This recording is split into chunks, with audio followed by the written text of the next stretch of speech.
Hi, everybody. Welcome to English Digest. I'm Tom. Hi, I'm Stephanie. We're talking about production efficiency in today's program. Now, remember, last time we talked about a conversation between Kathy and Frank. Kathy was visiting the factory. Kathy is from the board of directors or represents them or something like that. Sure. And then Frank is probably the manager of the factory. So she came to talk to him to get some of his advice on how to improve efficiency. That's right. So, of course, his first concern was, oh, what are we doing wrong? Are you guys upset with us?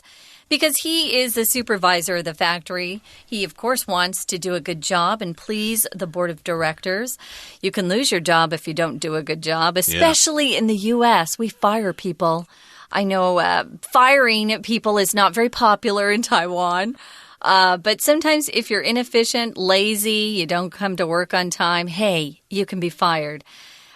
So he wants to know, he wants to just be reassured that they're doing okay. And she says, yeah, we're very satisfied with the work you're doing. But, it's probably time to do a good review, look at what's going on in the factory. So maybe we can improve our production somewhere. We can improve our efficiency. So they finished talking, Tom, and what did they decide?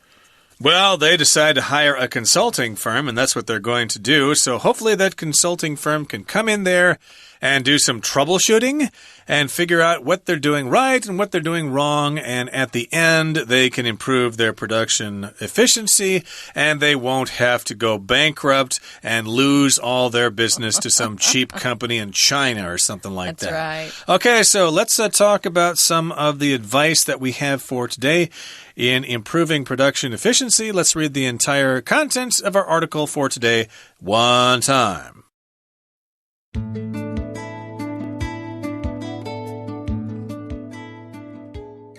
After reviewing the production facility and all the data in the report above, we have a number of recommendations, which, if followed, should increase production efficiency by approximately 8%. First, you should review your raw materials suppliers. The raw materials you are getting may be cheap, but their quality is of some concern. They need additional processing, which your facility does on site. However, if you bought higher quality raw materials, you could cut out this stage and speed up the manufacturing process. Next, we recommend that you develop and implement a new set of standard operating procedures, SOPs, that explain how each task is performed. Each SOP should be presented in the form of a simple checklist in order to make it clear and easy to follow. Furthermore, SOPs should not include ambiguous instructions that require employees to make their own decisions, as this will inevitably result in different employees taking different actions. Finally, there are a number of alterations that could be made to the facility. These include new machines as well as reorganizing some of the storage and operating spaces. Appendix 1 details these modifications, their cost, and the projected savings of both time and money over the course of a year.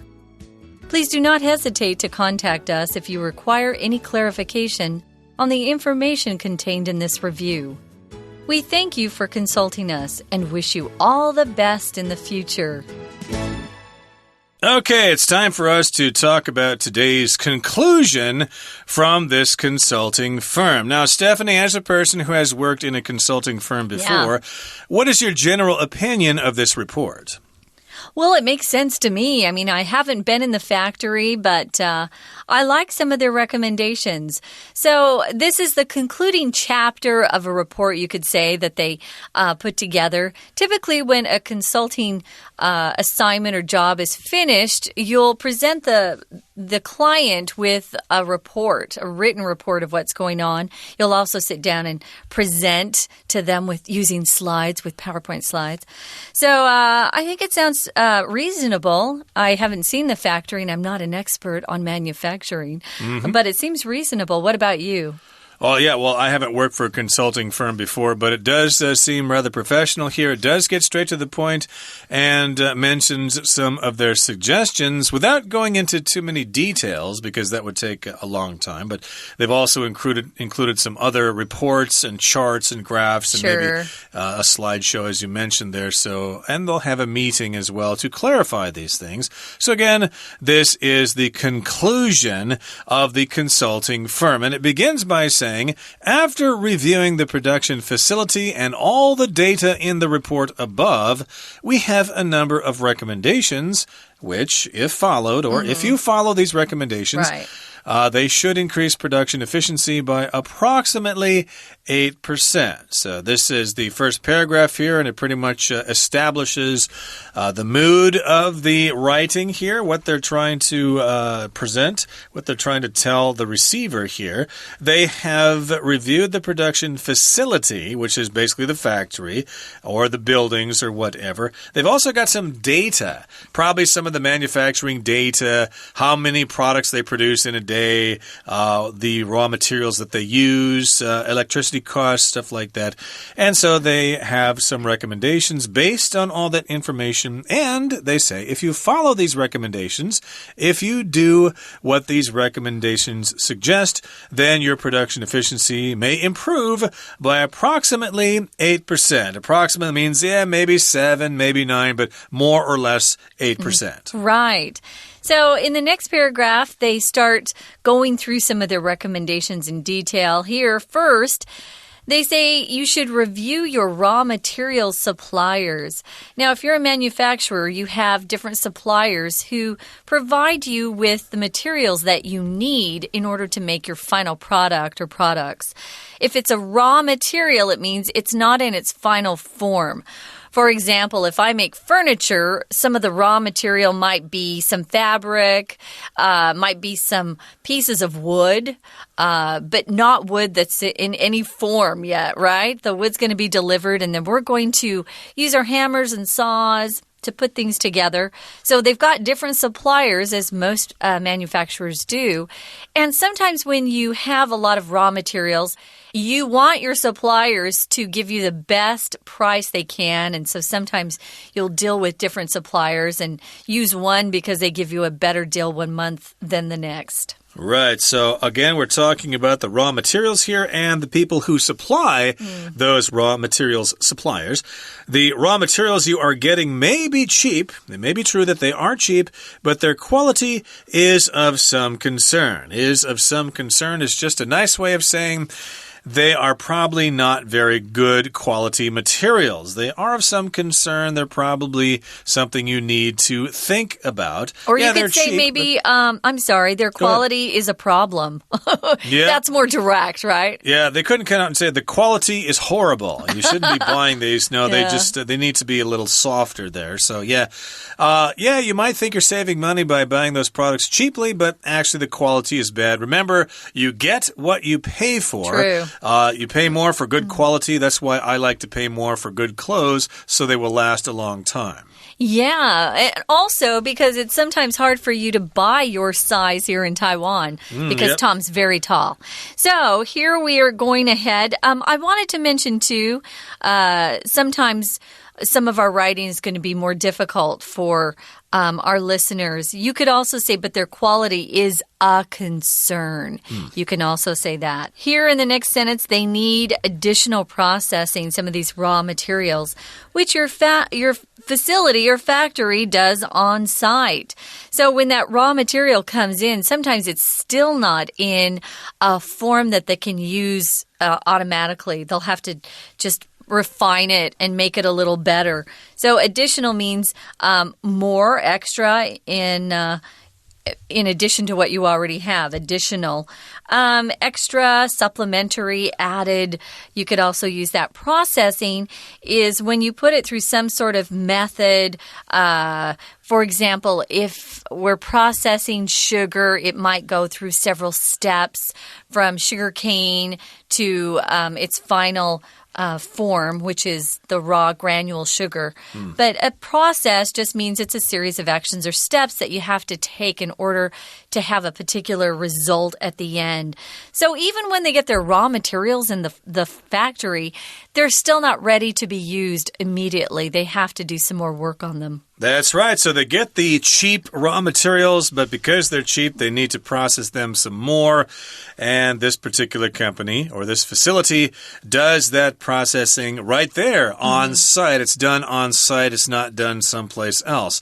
However, but if you bought higher quality raw materials, you could cut out this stage and speed up the manufacturing process. So yeah, just to go ahead and pay some more for better quality materials. So when they come into your factory, you don't need to spend time and money on processing them. And if you add things up and do some calculations, you'll discover that you'll actually end up saving money this way. Yeah, I think this is some good advice. If the suppliers they find with the higher quality isn't charging too much, sometimes it makes sense to buy lower quality and do some work on site or in-house, we would also say. So that was one of their recommendations, how they could speed up the manufacturing process. The next thing they're going to talk about is they want to recommend that this company develop and implement a new set of standard operating procedures, SOPs. I think I actually mentioned that in the first program, SOPs. I actually wrote my company's SOP manual. We were a brand new startup firm, so we didn't have any SOPs, so I actually wrote them so that people following me and those that came later would know how to do things. When you recommend something, you usually have some sort of background or experience in something so that you can give a suggestion to somebody else that they do. Maybe you're looking for a good restaurant and a friend's been to several in that particular neighborhood you're going to, and they want to recommend one of them because they liked it. Yeah, or maybe Stephanie and I have lived in Taiwan for many years and somebody just got off the plane and, well, we can recommend a place for you to look for an apartment, a place to look for a job and stuff like that because we have this information and you really don't. So yes, indeed, this particular consultancy firm is giving them some advice and this is what they recommend. They should have a new set of SOPs and then you need to explain how each task is performed. And yes, you could use these in big factories, big companies, or even in a small little neighborhood restaurant. It will all help you improve your efficiency. Yeah, I think SOPs are essential, even for a really small company, like you said, like a mom and pop grocery store or shop. It's good to know how to do things, and employees come and go. So when a new person comes, I always give them the SOP binder. I had a binder that I kept them in and said, review these or learn about these first. So these SOP, standard operating procedures, explain how each task is done or performed. And their recommendation, this consulting firm that is, they think that, each SOP should be in the form of a simple checklist. So sometimes when I go to the grocery store, I write a list of things that I want to buy, and then I check them off as I put them in my grocery cart.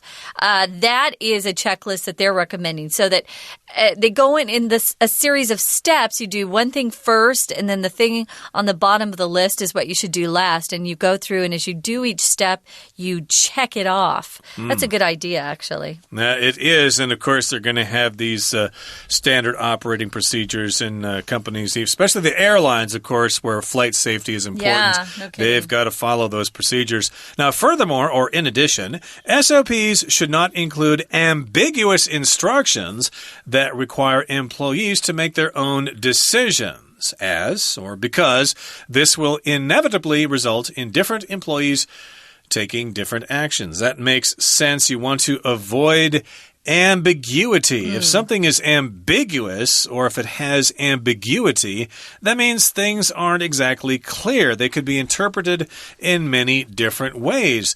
And again, if you have those procedures and they say, well, you could do it this way, or it doesn't really come out and say exactly how you're supposed to produce the product, then people could have their own opinions rather quickly. And of course, as you know, everybody out there seems to think that they know best, and everybody else is stupid, whereas I am smart. Everybody feels that way. Yeah, it's true. So what happens if everybody does their own thing? This will inevitably result in different employees taking different actions. Everyone thinks differently, and not everybody's logical. I could say that too. Inevitable, it just means it's unavoidable. It's certain to happen. So inevitable is the adjective form. Here it's the adverb form, of course, because we're talking about a verb. It's inevitably going to happen. Now, in the next paragraph, it starts out with a concluding word. We use this word when we're getting to the end of what we want to write. Finally, there are a number of alterations that could be made to the facility. This word alteration is similar to modification. When you alter something, you change it a bit. We often use the verb alter to talk about making our clothes either bigger or smaller. Sometimes you buy maybe a pair of pants that are too long and you want to alter them, which means to make them shorter or longer, whatever you need. They want to make some changes to the facility. Right. To me, an alteration is just a change, but not an improvement, or at least it's, well, how can I say this? You don't really add anything to it. You just change the thing to make it better, whereas a modification may require adding something to it from outside. Yeah, but still, basically, modification and alteration are very similar here. So they're saying you could make some changes or have some alterations.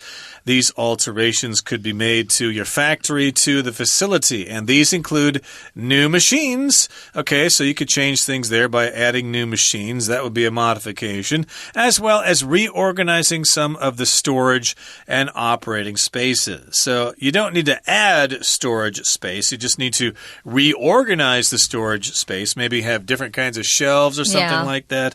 And also the operating spaces where people work, you could change things around. Instead of having the machines going from left to right, maybe have them go forward to backwards or something.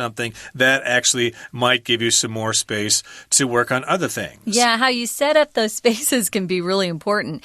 Now, Appendix 1 is a part of the report. The appendix is the last part. And of any sort of report, maybe you have a research paper and you have an appendix. Appendix 1 is some information in the back that details these modifications, their costs, and the projected savings of both time and money over the course of the year. We've talked about modifications already, but let's talk about what projected means. Projected means figures that you are estimating that you'll need in the future. So it's a future estimation or future guess of something. Projected savings, projected costs are also some costs that you sit down and figure out that you may need to pay in the future. Projected means in the future. You have to estimate or forecast about the future to project. So projected makes that an adjective. So your possible savings in the future with time and money, these could also be enjoyed if you follow these modifications or these procedures. Okay, the projected savings would be great over a year. You can't do it overnight, so you're going to have to do this slowly over time so you don't reduce current efficiency. And here's the final paragraph. It says, please do not hesitate to contact us if you require any clarification. Oh, gee, let's see. I don't know which word I should explain first, Stephanie. Should I explain hesitate or should I explain clarify? I don't know. I'm hesitating here. Don't hesitate. If you hesitate, you pause. You hold back before going ahead. But they say don't hold back. Give us any question that you have. Call us up. Let us know if we need to make anything clearer. clarification means to make something clearer than it was before. So maybe something was a little unclear, ambiguous. Remember the word ambiguous? So you make something clearer by clarifying it. That's a verb, clarify. So don't hesitate. Let us know if you need us to make anything clearer to you. We thank you for consulting us, and we wish you all the best in the future. And then it probably says, please pay our bill. Now, if you consult with somebody, you go to them and you ask them for their expert advice. Usually these people that you consult with are professional in their field. They have a lot of expertise. They have a lot of experience. They're specialists, so you can consult with someone to get their advice and opinion. And hopefully this company will continue operations for many years to come. And we certainly hope if you hire a consulting firm for your country, or your company, I should say, you will have equally similar results and you can keep on operating forever and forever. Okay, that brings us to the end of our discussion for today. We're going to listen one more time to our Chinese teacher. Hi, everyone. My name is Jenny. 今天我们继续来看多益的文章里头谈到了对话说要怎么样增进生产效率，而且呢，他们有什么样的结论。好，这个顾问公司呢，分析的结论如下。这里首先他就说到了，在这个过程当中已经有很多的分析资料，那他们的建议，如果你真的照做，一定可以增加它的生产效率，而且他还说这个生产效率可以增加到 8%。 好，我们看两个地方。第一个地方就是说，你注意到了中间有个插入的片语 if followed。 这个 if followed 光是这两个字，其实如果看起来它好像结构上不完整，没有错，这种它就是一种省略的片语，省略过的片语。本来的句子如果要真的讲完整一点，你可能是 if they are followed， 也就是说这些建议如果被遵守，如果大家遵守这个建议的话，但是你不需要再讲一些跟它本身的含义就是有点多了而不需要的字，把它去掉之后就简化成了 if followed， 它是省略的主词，省略的动词，只保留关键字。那这种片语很多像我们平常说有必要的话 if necessary， if possible， 这都是同样情况的一种省略句型。那我们再来看，他提到可以增加 8%， 这个介系词用 by approximately 8%。这个 by 也很重要，我们说到介系词它并不容易，在英文里面有一些用法是要特别去记的，像 by 它加了一个差异在，就说你到底差距有多少，这种的差异之前你会用的介系词通常就是 by。 好，接下来下一段呢，当然他说到的建议有哪些，其实往下看看大概有3个大方面。第一个点，也就是说应该要先审核原料的供应商，那当然它里面有一些的解释，不过他注意到说他们的品质目前看起来是很令人担心的。他说到 is of some concern， 我们知道 concern 它基本上就是关心关切，那of some concern 用 of 这个介系词再加一个名词，其实它也是一种修饰语法，就表示有什么样的性质，意思就是说这品质上其实是很令人担心的。好，那后面呢，它当然还有一句它也要我们要注意它的句构的，就是下面这一句 They need additional processing which your facility does on site。 这个 which 我们知道它前面有逗点，这就是一个非限定用法的关系代名词当然呢，这个 which 指的就是 additional processing， 需要那种加工，额外的加工，而这额外加工你们呢是在现场做。好，我们来看，这是他第一个点建议上面所说的。那第二点他用的是 next。 好，这也顺便告诉大家，就像在写作文的时候，当你有一个前后的顺序，第一点、第二点、第三点，这时候呢，你这些 transitional words， 也就是所谓的转折词哦，很重要。像你第一这边就是 first， 第二点它用 next， 那之下还有别的话，它因为刚好只有3点，所以最后一点你看到下一段它就写一个 finally。 好，这样的程序上就会非常的清楚，你文章的架构上就可以一目了然。好，我们现在再回头来看第二点的 next， 他说到的就是应该要发展然后实施一套 SOP。 什么叫 SOP？ 这个词汇其实大家常常听到，也就是中文说标准作业程序。那这个标准作业程序3个字的 S 指的就是 standard， 那 O 就是 operating， P 就是 procedure， 所以说起来这3个字也蛮常见的咯。那我们知道 SOP 就是按照它的指示去做标准流程，那这样子的做法就不会因人而异，这也就是他这边的第2点建议。好，再来我们来看下面最后一点要做的第3个建议，就是他说对厂区可以有一些的改变。那这种种的改变呢，包括了机器啦，还有包括你的储存空间、作业场所。然后呢，他说在后面有一个 Appendix 1，也就是附录1里头会详细的说明。那我们再来看一下这个详细说明，这个动词它用的是 detail。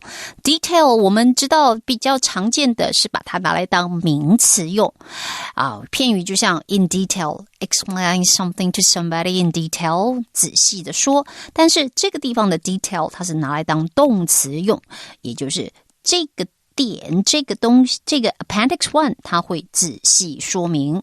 OK， 我们今天呢所有这边 TOEIC 文章的解释就到这里结束，我们下次见。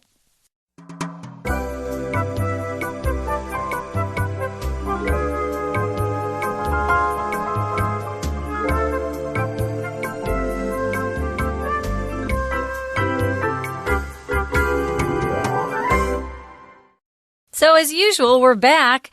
We have 2 discussion questions. Tom will ask you the first one. How could you become more efficient in your school or work life? You probably want to talk about your work life because you're not in school. Yeah, I wish I were in school. I know, that was fun. But in any case, work, that's hard to say sometimes. I suppose one way I could become more efficient would be to wait for my daughter to get out of high school or whatever, so she can be more independent and I can be more efficient in my work life and not do so many family things and stuff like that. Or I could improve transportation, maybe get a new motorcycle or a car or something, buy a parking space. There are various ways to do this. I don't know. It's really hard sometimes when you're working all the time and you just don't have time to make these modifications. Maybe I should hire a personal consultant.